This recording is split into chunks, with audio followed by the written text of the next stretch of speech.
All right, hello everyone. Now that you've made it to the first session, I'd like to introduce myself. My name is Samir Paila. I am a senior at Dublin High School, so I'm a 12th grader here in the American schooling system standards. I'll be going to college next year, so I'm pretty excited for that. But I'd just like to thank you all for signing up for my lessons. I'm very excited to teach you. That being said, let's get into our first lesson, which is Module 1.1. What is public speaking? So if you search up public speaking on Google and you just go to the Merriam-Webster definition, the literal definition of public speaking, that is, it is the act or process of making speeches in public. So when people think about this, what do they usually think about? They think about someone going up on a stage.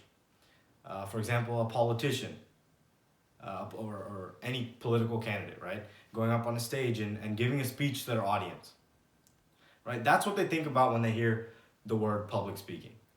But that's simply not true. In fact, we're all public speakers, whether it is when you're talking to your friends, or you're asking your teacher a question in the middle of the entire class, or you're simply just talking to your parents about something, right? You're engaging in the act of public speaking. I mean, quite literally you are, because you're using your vocal cords to project your voice. I mean, it's as simple as that.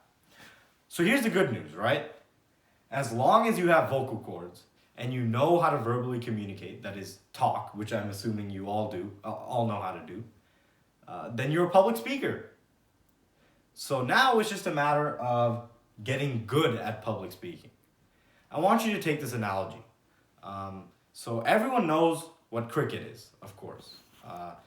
A cricket batsman, must be able to, do three things, mainly, I guess, you could say, which is hold a bat, have good hand-eye coordination in order to make contact with the ball, and then place the ball in the correct area of the field, which is a little bit more advanced, but as he works, he's able to do that. So essentially, almost every single person can be a cricket batsman. But what differentiates a good or professional cricket batsman from a beginner, right? That differentiation, or that difference, rather, is made in terms of skill, right? There's a reason why Sachin Tendulkar is a professional batsman and some random guy on the street who's holding a cricket bat isn't.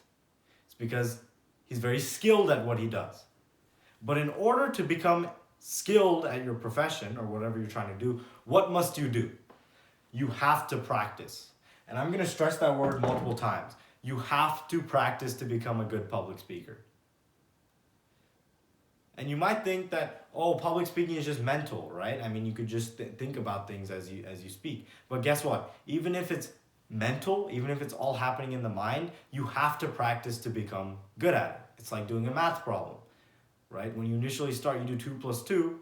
You're not that good at it. You don't quite understand, but you do 2 plus 2, and then you do algebra, and then you do calculus, and then you get better and better at math, and you build on those foundations. It's the same thing with public speaking. You have to practice and nail those fundamentals in order to make it to the next level, which could be just speech or debate, right? So again, I'm going to say it again. You have to practice regularly if you really want to get good at it. Unless you practice, I guarantee you, you'll have a very difficult time at getting good at public speaking. So I'd like to close Module 1.1 on this final note. Through practice, you will be able to build the necessary confidence. Look, I've underlined and starred confidence because confidence is a key part of being a good public speaker.